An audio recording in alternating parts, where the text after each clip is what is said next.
Ha fatto sventrare 2 uomini vivi, uno dopo aver dormito e uno dopo aver cacciato, solo per vedere chi dei 2 avesse digerito meglio la cena. Ha ordinato alle balie di non parlare mai, né toccare, decine di neonati, lasciandoli morire di tristezza in un folle esperimento linguistico. Ha fatto rinchiudere un uomo in una botte sigillata fino a farlo soffocare, spiando con ossessione il legno per vedere se l'anima sarebbe uscita visibilmente dal corpo. Quest'uomo non era un pazzo criminale qualunque. Era l'uomo più potente della terra. Federico II di Svevia, l'imperatore del Sacro Romano Impero. Lo chiamavano Stupor Mundi, la meraviglia del mondo. Ma per un frate che lo osservava nell'ombra, lui era semplicemente la bestia dell'Apocalisse. Dimenticate i castelli delle fiabe e i cavalieri senza macchia. L'Italia del 1200 è un mattatoio a cielo aperto, una terra bruciata dalla guerra civile tra papa e imperatore. E noi conosciamo i segreti più oscuri di questo secolo di ferro grazie al diario proibito di un solo uomo. Una spia di Dio infiltrata tra i potenti. Il suo nome è Salimbene da Parma. Benvenuti su Medioevo in guerra. Oggi apriremo le cronache che per secoli sono rimaste nascoste, per raccontarvi la storia dell'assedio che cambiò l'Italia e la follia di un imperatore che voleva farsi Dio. Immaginate un mondo in cui il cielo è costantemente oscurato dal fumo degli incendi. Un mondo dove la fine dei tempi non è una paura remota, ma una certezza imminente, attesa per l'anno 1260.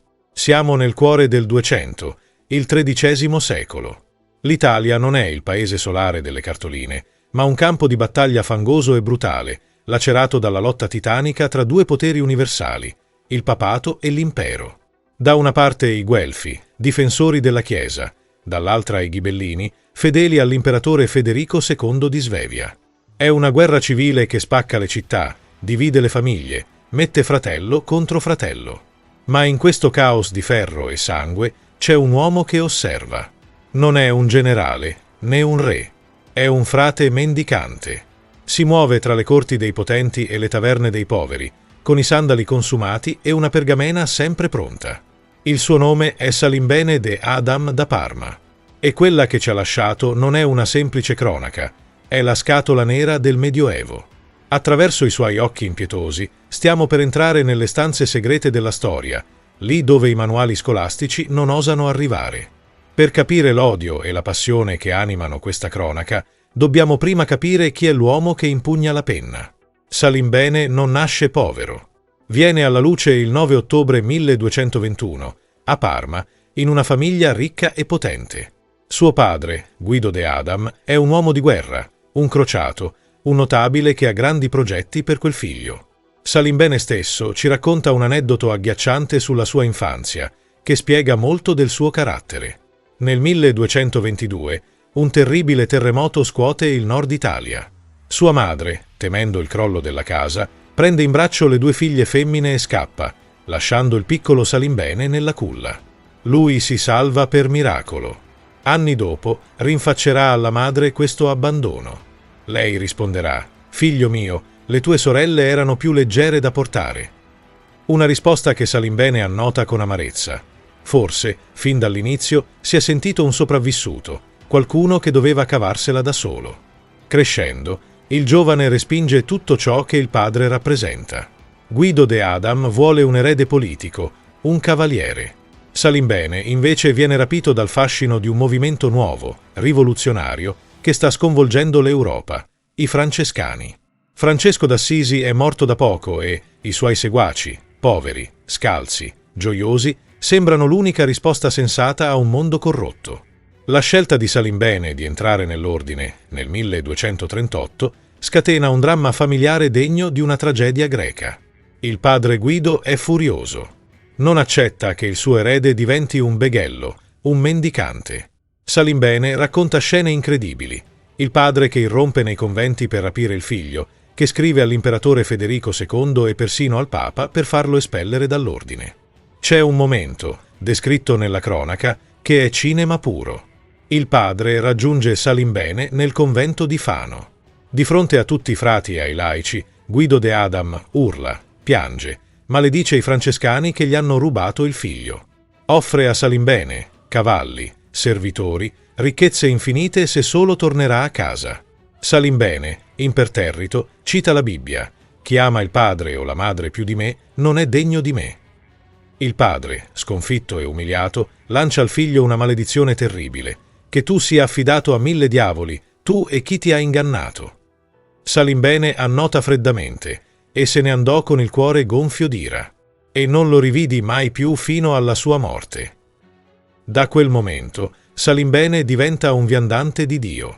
Viaggia in Francia, a Lione, a Genova, a Ferrara. Incontra papi, re come Luigi IX di Francia e generali. Ma soprattutto sviluppa il suo talento unico, il pettegolezzo elevato a storia. Salimbene ascolta tutto. Annota cosa mangiano i re, quanto bevono i vescovi, quali donne frequentano i cardinali. Ma c'è un'ombra che si allunga su tutta la sua vita e sulla sua opera.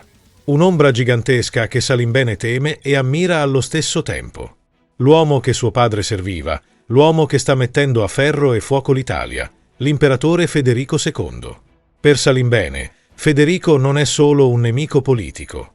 È l'incarnazione del male, il drago dell'Apocalisse che deve essere sconfitto affinché il mondo possa trovare pace. E sarà proprio lui, il frate ribelle, a raccontarci i segreti più oscuri dell'imperatore. Se Salimbene è il nostro testimone, chi è l'imputato di questo processo storico? È l'uomo più potente e controverso del suo tempo, l'imperatore Federico II di Svevia. Per i suoi sostenitori era lo stupor mundi, la meraviglia del mondo, un uomo di cultura immensa che parlava 6 lingue, scriveva trattati di falconeria e fondava università.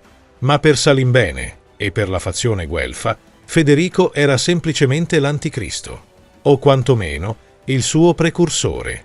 Nella cronaca, il frate non nega la grandezza dell'imperatore. Ammette che se fosse stato buon cattolico e avesse amato Dio, pochi imperatori al mondo avrebbero potuto eguagliarlo. Tuttavia, la sua sentenza finale è implacabile, ma poiché perseguitò la Chiesa, egli annullò ogni bene che aveva in sé. Salimbene dedica pagine intere a elencare quelle che chiama le 7 scelleratezze di Federico. Non sono semplici peccati, sono atti di una crudeltà scientifica, fredda, quasi moderna. Federico II appare nelle pagine del frate come uno scienziato pazzo al trono. Salimbene ci racconta che l'imperatore era ossessionato dalla verità empirica, dal capire come funzionasse la macchina umana, e non si faceva scrupoli a usare le persone come cavie da laboratorio. Uno degli episodi più celebri e inquietanti, riportati dal cronista, riguarda la ricerca dell'anima. Salimbene scrive che l'imperatore fece rinchiudere un uomo vivo all'interno di una botte di legno, sigillandola ermeticamente. L'uomo fu lasciato lì dentro fino a morire soffocato. L'obiettivo di Federico? Voleva osservare il momento esatto della morte per vedere se, aprendo la botte, fosse possibile scorgere l'anima mentre lasciava il corpo. Quando aprirono la botte e trovarono solo un cadavere, Federico concluse con cinismo che l'anima non esisteva e che l'uomo finisce come finisce la bestia. Ma la curiosità macabra dell'imperatore non si fermava qui. Salimbene narra un altro esperimento sulla digestione. Federico fece servire un lauto pasto a 2 uomini. Subito dopo mangiato, ordinò a uno di andare a dormire e all'altro di andare a caccia. Dopo diverse ore, li fece chiamare entrambi e li fece sventrare vivi. Voleva esaminare le loro interiora per stabilire scientificamente se il riposo o l'esercizio fisico favorissero meglio la digestione. Secondo il frate, i medici imperiali decretarono che colui che aveva dormito aveva digerito meglio. Una scoperta scientifica, pagata con 2 vite umane. Infine, c'è l'esperimento più famoso e triste, quello sulla lingua originaria. Federico voleva scoprire quale lingua avrebbero parlato i bambini se nessuno avesse insegnato loro nulla. L'ebraico? Il greco? Il latino? O forse la lingua dei propri genitori? Ordinò alle balie di nutrire un gruppo di neonati orfani, di lavarli e accudirli, ma con un divieto assoluto. Non dovevano mai parlargli, mai coccolarli, mai sorridergli. Doveva esserci silenzio totale. Salimbene scrive l'esito di questo esperimento con una frase che è una delle più toccanti di tutto il Medioevo: ma si affaticarono invano, perché i bambini morivano tutti. Non potevano infatti vivere senza il battito delle mani, i gesti, l'allegria del volto e le carezze delle loro nutrici. Con queste storie, vere o esagerate che siano dalla propaganda guelfa, Salimbene costruisce l'immagine del nemico perfetto, un uomo che ha ripudiato l'umanità per inseguire la conoscenza e il potere. Ed è contro quest'uomo che la città di Parma, nel 1247, oserà ribellarsi. Prima di scendere sul campo di battaglia, una breve pausa. Le storie folli e i dettagli incredibili che vi stiamo raccontando non sono invenzioni. Sono tutti scritti nero su bianco da Salimbene in persona. Per secoli, leggere queste testimonianze è stato impossibile per il grande pubblico. I testi erano in latino medievale o rinchiusi in costosissime edizioni per accademici. Ma noi abbiamo voluto cambiare le cose. Il testo su cui si basa questo video è ora disponibile per tutti. La cronaca di Salimbene da Parma, volume primo e secondo, versione in italiano moderno. Abbiamo curato una traduzione integrale che si legge come un romanzo, mantenendo però tutta la potenza, l'ironia e la crudeltà della voce originale di Salimbene. Se volete davvero capire come ragionava un uomo del Medioevo, non esiste fonte migliore di questa. Trovate il link in descrizione per acquistarlo subito su Amazon. Supportando il libro, supportate la ricerca e la creazione di questi documentari.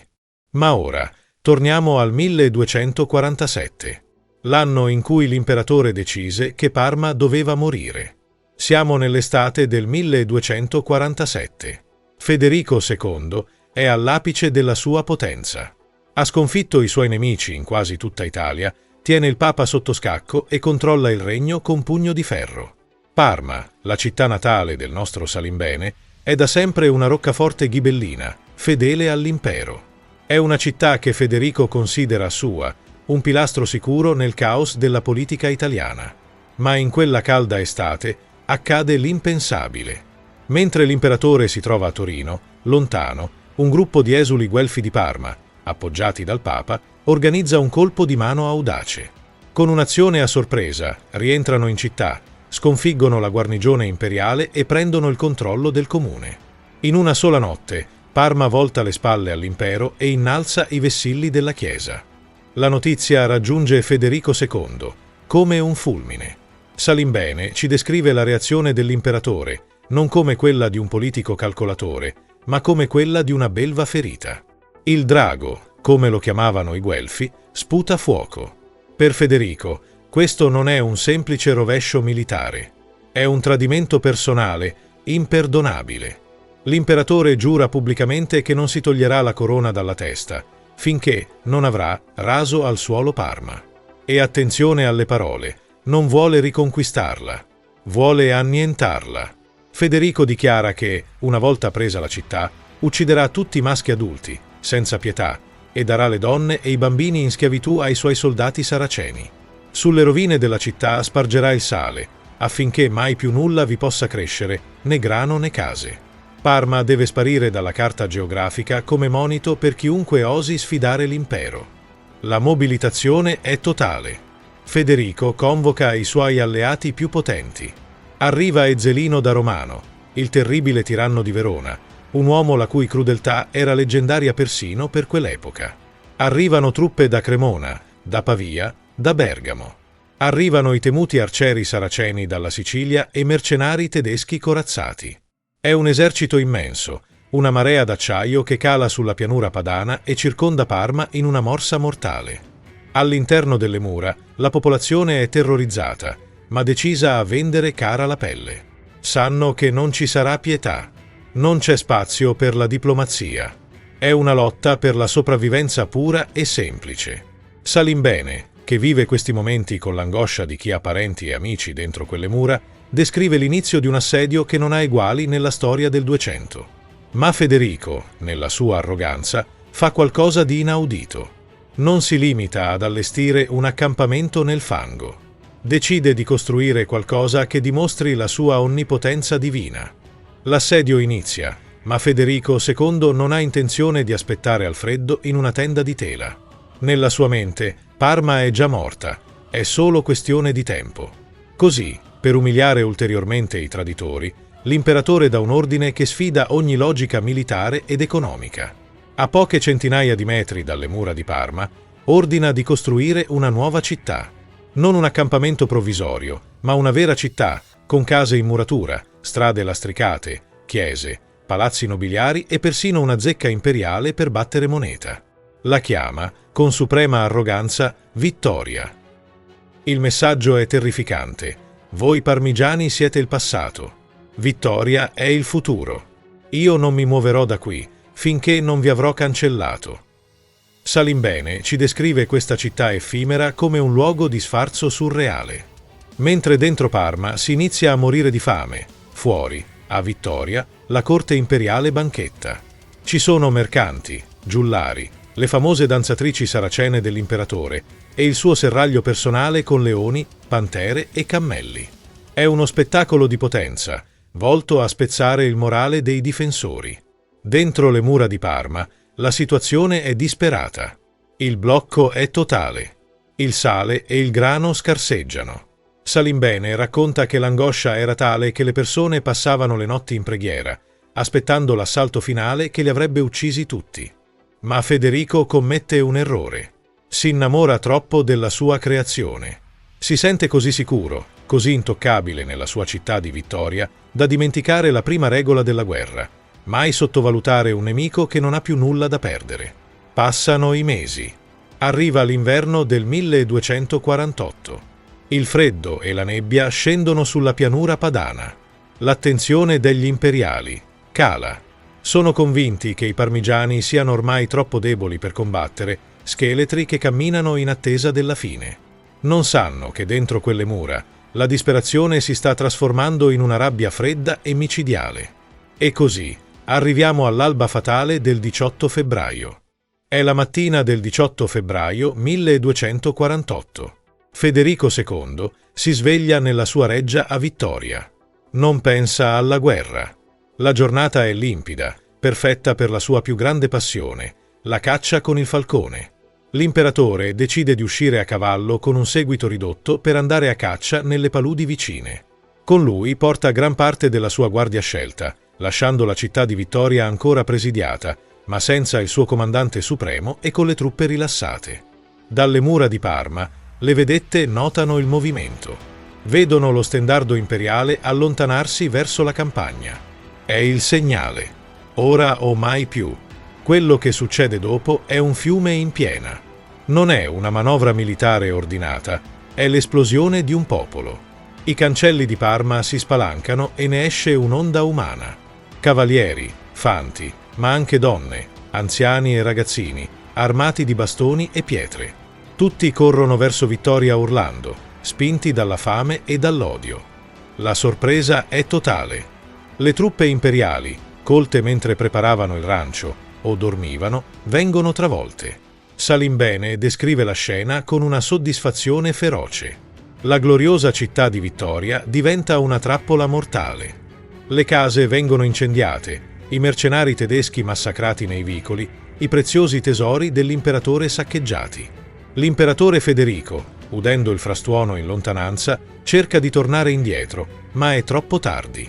Vede colonne di fumo nero alzarsi dalla sua città ideale.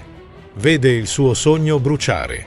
Rischia di essere catturato e, per la prima volta nella sua vita, lo Stupor-Mundi è costretto a fuggire vergognosamente, galoppando via verso Cremona per salvarsi la pelle. Il bottino dei parmigiani è leggendario. Riportano dentro Parma non solo cibo per sfamarsi per mesi, ma il tesoro imperiale, oro, gioielli, vesti preziose. E soprattutto il simbolo supremo, la corona imperiale di Federico II. Salimbene racconta di come quella corona, che un tempo incuteva terrore al mondo, venne portata in trionfo per le strade di Parma ed esposta nel Duomo, come un trofeo di caccia. Un piccolo frate nano, ci dice la cronaca, si mise a correre per la piazza indossando le vesti dell'imperatore per scherno. Davide aveva battuto Golia. L'incantesimo era rotto. L'imperatore non era un dio invincibile, era un uomo e poteva essere sconfitto. La vittoria di Parma segna l'inizio della fine per Federico II. L'imperatore non si riprenderà mai veramente da quella umiliazione. Morirà improvvisamente 2 anni dopo, nel 1250, in Puglia. I guelfi esultano, la bestia è morta. Ma per Salimbene e per la gente comune, la morte del tiranno non porta la pace sperata. Anzi, Il mondo sembra scivolare ancora più a fondo nell'incubo. Le pagine finali della cronaca sono forse le più dure. Passata l'euforia della battaglia, resta la desolazione. Salimbene ci descrive un'Italia devastata da decenni di conflitti continui. I campi sono bruciati, i contadini non possono seminare. La carestia che colpisce la pianura padana è così atroce che il frate annota dettagli raccapriccianti. Ci parla di lupi che, non trovando più prede nei boschi e abituati ormai all'odore del sangue dei campi di battaglia, perdono la paura dell'uomo. Entrano nelle città di notte, scavalcano le mura e aggrediscono le persone che dormono sotto i portici, divorandoli vivi. È in questo clima di terrore che, nel 1260, esplode il fenomeno dei flagellanti. Salimbene li vede passare, immense processioni di uomini, nobili e poveri insieme, che marciano nudi fino alla vita, frustandosi le spalle a sangue, implorando la pietà di Dio e gridando pace. Pace. Tutti sono convinti che l'Apocalisse sia arrivata. E in mezzo a questo disastro, il nostro frate invecchia. Il suo ordine francescano cambia, diventa più potente, meno puro. I suoi amici muoiono. Lui continua a scrivere, riempiendo la pergamena di ricordi, rancori e preghiere, fino alla fine dei suoi giorni, intorno al 1288. Muore probabilmente solo, in un convento, mentre il mondo che conosceva è ormai sparito. La cronaca di Salimbene da Parma non è solo un libro di storia, è una capsula del tempo. Per secoli, questo manoscritto è rimasto nascosto negli archivi, quasi dimenticato, forse perché troppo sincero, troppo scomodo per la Chiesa che ne esce spesso malconcia e troppo critica verso i potenti. Ma oggi, rileggere queste righe significa sedersi accanto a quel vecchio frate scorbutico e intelligente. Significa sentire l'odore del fumo di Parma, la paura per l'arrivo dell'imperatore, il freddo degli inverni padani e l'assurda, terribile meraviglia di un secolo di ferro. Se questa storia vi ha appassionato, vi ricordo che potete esplorarla parola per parola. Il nostro libro, La cronaca di Salimbene da Parma, volume primo e secondo, versione in italiano moderno, è disponibile ora su Amazon. È un lavoro immenso che abbiamo fatto per rendere accessibile a tutti voi questo capolavoro. Non è un noioso testo accademico, è un'avventura epica raccontata in prima persona. Trovate il link per l'acquisto proprio qui sotto, nella descrizione. Comprarlo è il modo migliore per sostenere Medioevo in guerra e permetterci di portarvi altre storie come questa. Io vi ringrazio per averci seguito fino alla fine. Se il video vi è piaciuto, lasciate un like, iscrivetevi al canale e attivate la campanella. Diteci nei commenti, secondo voi Federico II era davvero l'anticristo o solo un sovrano troppo moderno per il suo tempo? Ci vediamo alla prossima battaglia.